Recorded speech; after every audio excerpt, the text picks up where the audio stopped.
All right, today on the podcast, my special guest is Mike Fox.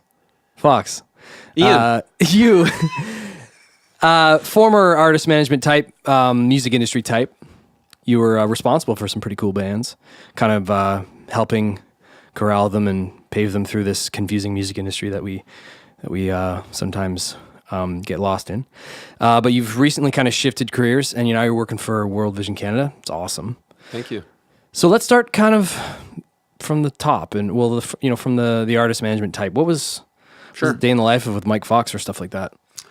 I think, I guess a day in the life, I'll give you a little backstory. I had an opportunity to work out of one of the biggest nucleuses in Canadian music industry for like A&R. It was EMI Music Publishing. So I started there as an intern, and then I got hired as just like an entry-level position. But the skills that I learned of how to develop an artist through like the craft of songwriting and artist development, like some of the artists that were developed and discovered were signed to a publishing deal before they got record deals. It was like Sum 41, Alexis on Fire, Billy Talent, 3 Days Grace. So it was just huge. So what I really learned was different skills on how to navigate artists, and then the quality of like how songs should be composed and released. So taking those kind of fundamentals led me down a variety of different paths of being an artist manager, being a songwriter, trying to be a producer, working at a couple different like indie labels. Mm-hmm. And I think by using those skills allowed me to I could identify with like indie artists or developing artists and give them knowledge that I've learned. Sure. Or introduce them to people that I've met or give them advice to kind of see their careers further. And sometimes it worked really well, and sometimes it didn't. But that's cool. We're all learning. I love the part you talk about, having a hand, or a say in like song crafting. Yeah. It's like I kind of, because we met later on in your career. I met you later on in my musical career, and I met you a little later on in your artist management career, and more so into the music sort of publishing career for you.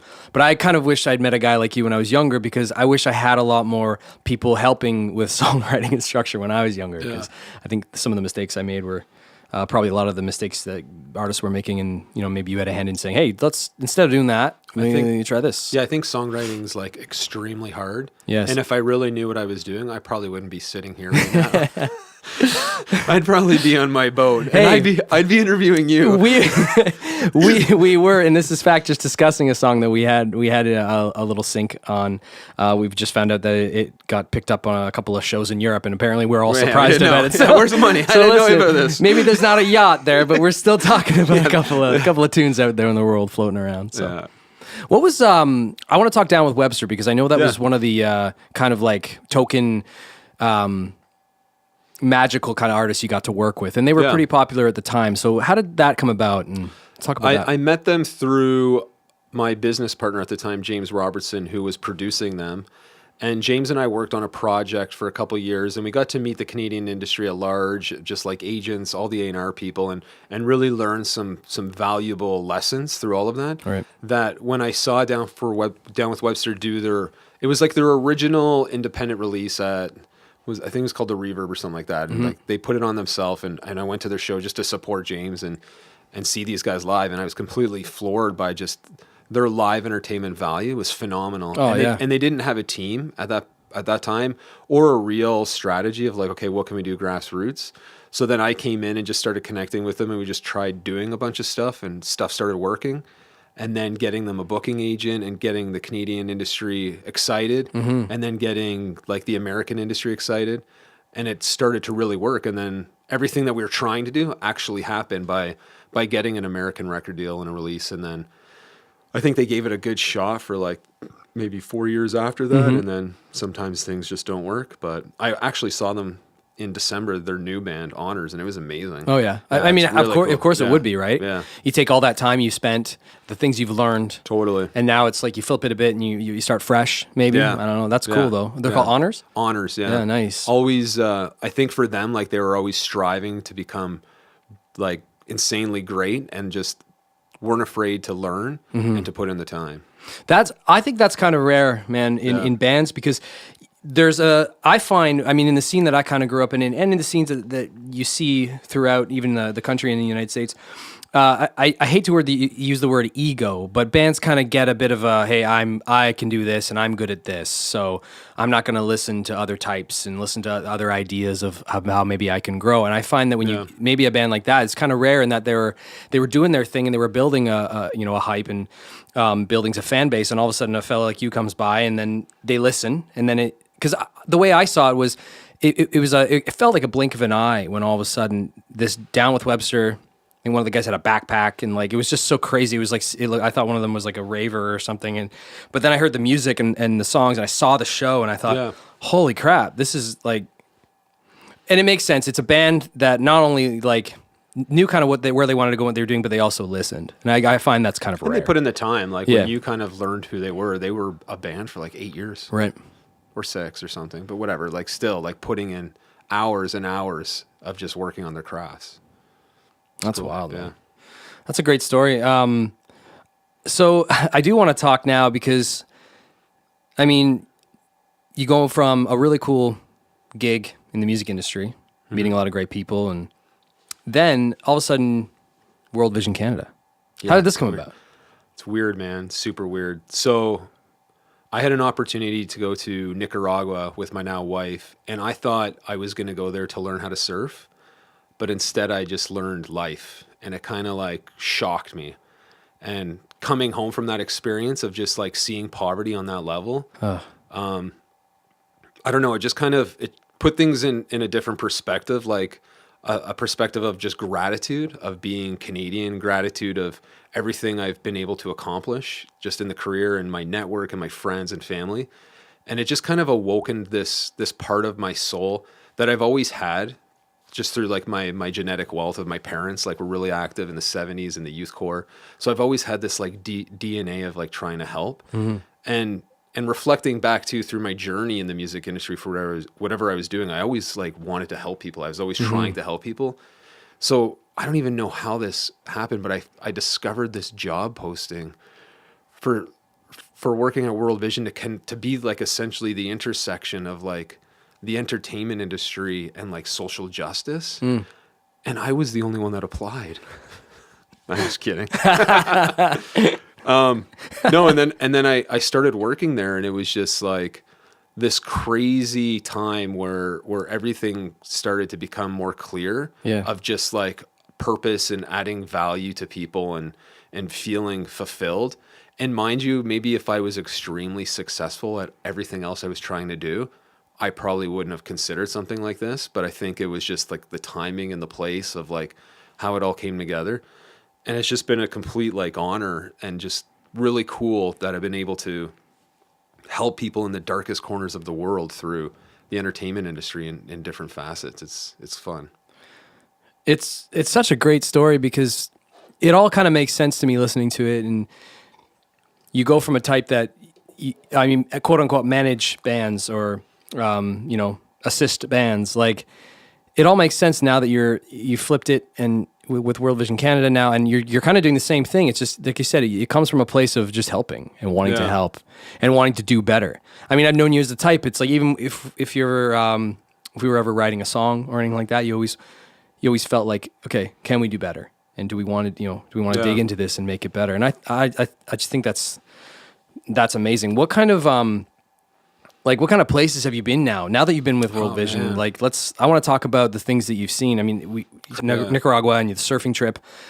So let's talk. What else have you seen with villages? And the first trip I went on with World Vision was to Brazil, and that was quite a bit of a culture shock because it's dangerous there. Like people were prepping me like it's more dangerous in like some of these cities or favelas than parts of like third world countries that we might think of in like Africa and stuff. So my first impression was like getting off the plane into a cab to where I was staying. I went down a little early just to explore Rio, and literally on the highway there's like pickup trucks with like army police with machine guns, and it's like you have to have a pocket of cash so that when you get robbed, you give them that pocket of cash.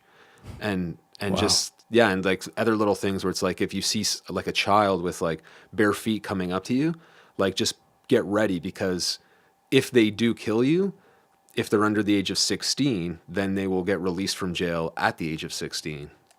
So that kind of perspective.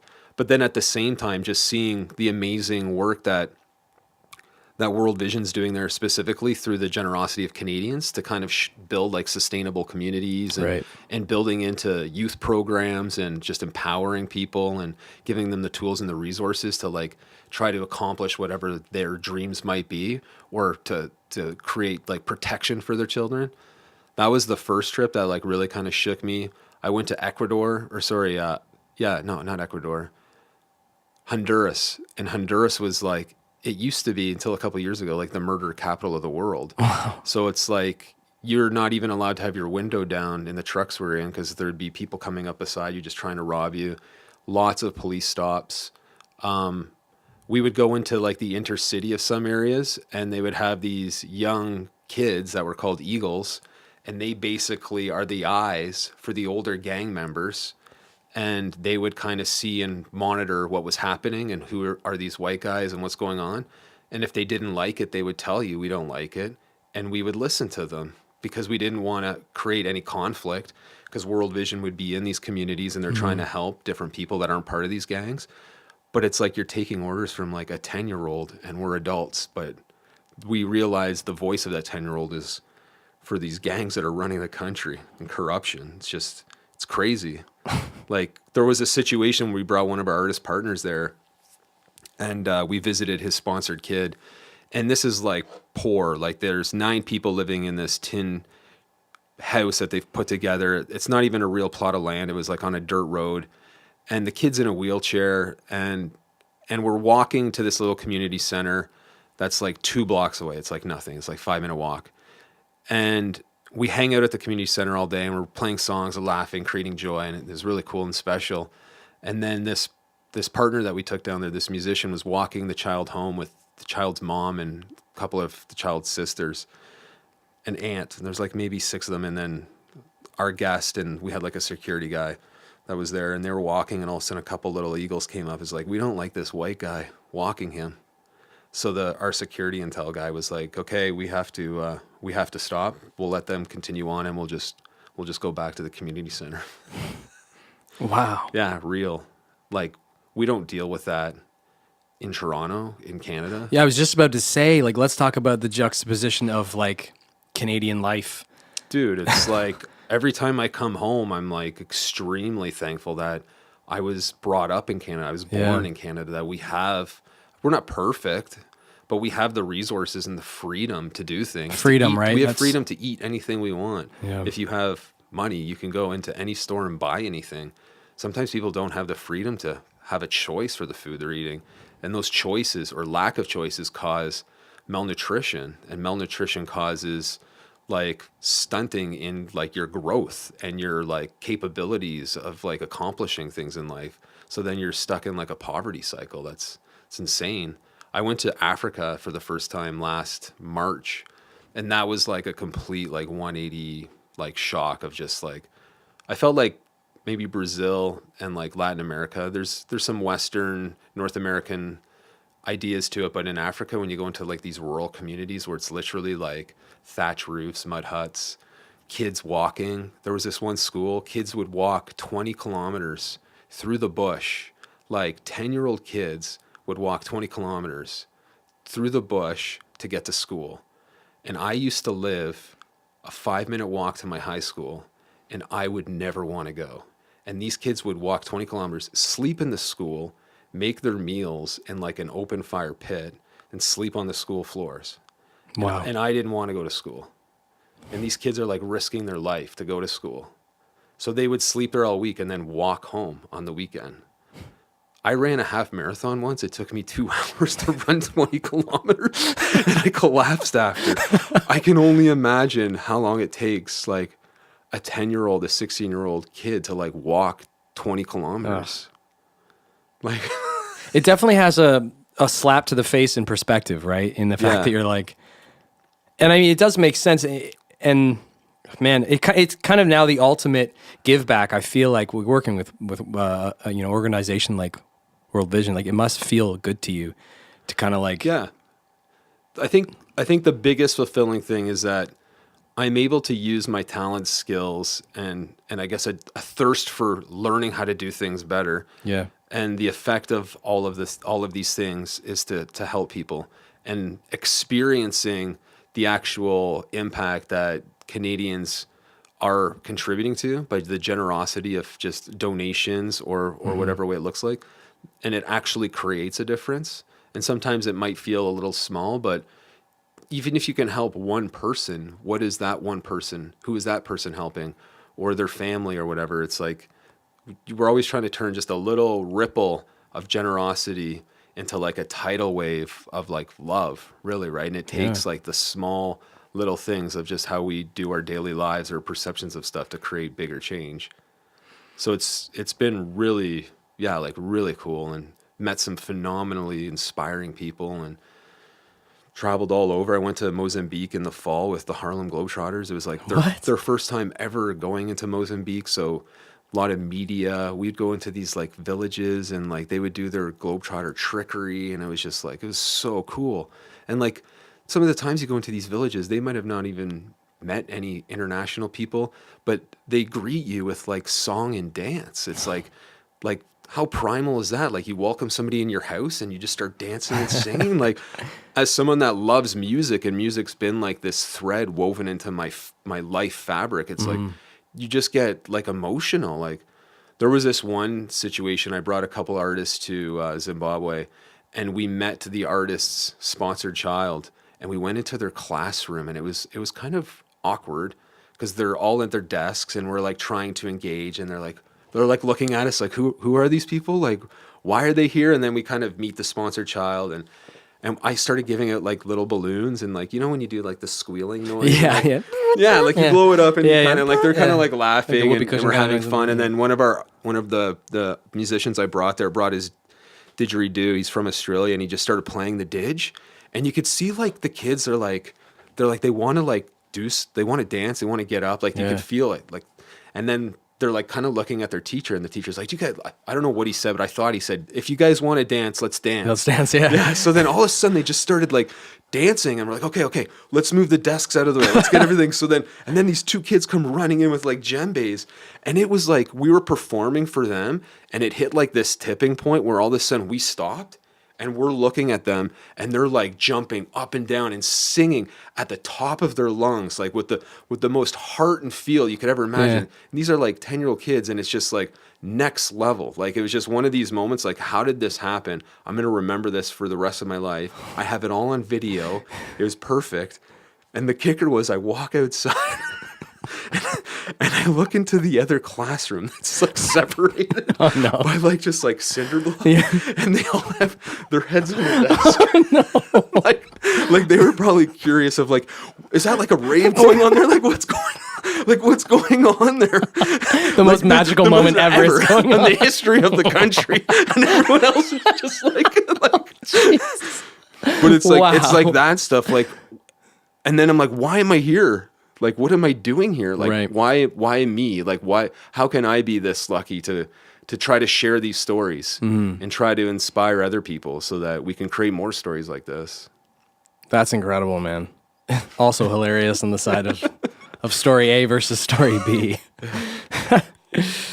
Oh, that's amazing. Was there any, I mean, that's kind of the highlight standout moment. Have you, like, is there a good handful of artists that have now started to work with World Vision? Like, you've got a good handful. I think, like, I've met a lot of people, and it's interesting too. I think I kind of came to this realization in the last like 6 months, but like back in the day, like when we were meeting and hanging out, and it's like you meet all these musicians, you're trying to find opportunity. You're always trying to like get into like people's heads, just kind of figure out where they're at. But now it's like, how do I just get into people's hearts and hear that? Because if they don't have like a heart for what we want to try to do, it doesn't work. It has to be head and heart and soul, like the whole way through. Like you just can't have your head into it. Your heart has to be in it. So I've met a ton of people that have great hearts and they want to do stuff. And now we're just looking at how do we do things differently as the musical landscape and entertainment landscape changes. Right. And what stories can we communicate and how do we communicate it? And I'm really excited about some of the stuff that we're trying to do and that we're going to be trying to do. I think it's going to be really, really cool. We haven't launched the stuff that I think we could be doing that's going to create the biggest impact. Is that what you asked me? Yeah. That's my answer. That's a good answer. Yeah. Full of good answers. When in that moment of the dancing and the djembes and everything just going nuts, did you ever have a moment of thinking back to like a publishing moment where like you were sitting with a band and you were trying to get like a vocal take, whereas like you're in this village and all of a sudden it's just this explosive. There's no microphones. There's no. It's just one of the greatest musical moments of this village, maybe of that country. Did you ever have a thought in your head thinking, "Oh wow," like just thinking back to? Yeah, I guess it's like there's always moments in people's lives where it's like there's magic, right? Like, and how do you bottle the magic if it's like artists that are writing songs and you just have that moment of magic and you write this hit, or you're putting on a performance and you hit that magical moment and it's just like it's an outer body experience and whatever that is, or anybody in any capacity. And I think that moment was like a magical moment. Like if we tried to do that and set that up, it's just the way it happened, and it was like it'll always be that kind of level of the emotion I think of when I like think about it, like how I feel is just it's that little magical moment. That's incredible, man. Well, I'm gonna do a little segment. It's just called the shit I'm into, just to kind of wrap our little episode up here. Today, it's actually we're talking about cultivating and helping villages, helping people. I like to grow my own vegetables every year.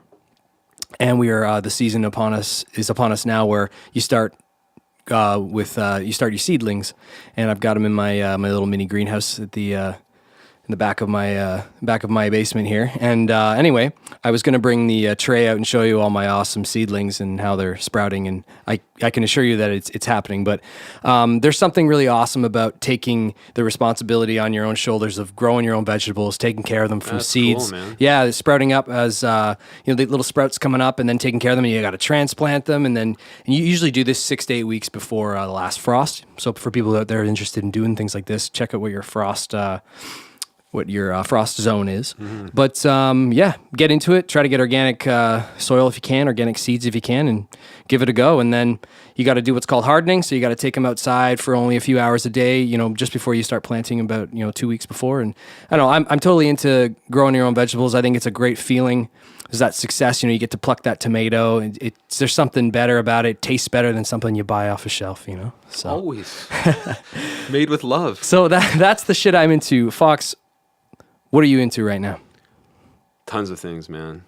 That's probably another podcast episode. Let's pick one. I think the biggest one right now is I've just finally started creating the habit of meditation. Oh, nice. And I've been using a tool called the Muse app, which is like it reads your brain sensories. You put it around your head, and then you put headphones on, and there's an app, and it like tells you how long you've kind of been in the state of calm. Are you is it normal, or are you active? And that's helped me personally, because then I can actually, when I know I'm in the state of calm, if I get out of calm, like what happens is there's little sounds. So if you're in the state of calm or meditation, there's like birds. And if you get out of that, then the weather changes. So when the weather starts changing, you try to like recover. And it's been awesome just to kind of have this tool as a reference. And then noticing the effects of meditation in the last couple months of like people would kind of, I don't know, do you meditate? I wish I could say yes, and okay. I'm a professional, but I have tried it. I went on a stint of trying to meditate, but when I was on that stint and using things like Headspace and stuff like that, it was fantastic. Yeah, and I think the best thing to describe it is like people like, oh, it makes you more present and you're just mindful and stuff. And for me, it's like I felt like there was maybe like just like a layer of like fog, like separating like true feeling or emotion or perception or whatever it is. And after like meditating more, like that kind of came down. And I could just be more present than like what's actually happening instead of maybe in my head too much or whatever. Mm-hmm. And it kind of just helps the brain grow, and everything about it is positive. That's great. I think it's called Muse app or something. You can find it online. Yeah, it just spelled like the band. Mike Fox into meditation. I didn't know. That's awesome. Yeah, man. Well, thanks a lot, Mike. Anywhere you want to plug for World Vision Canada, just, some websites, some social stuff, plug it right now, please. Yeah, World Vision Canada is just worldvisioncanada.ca.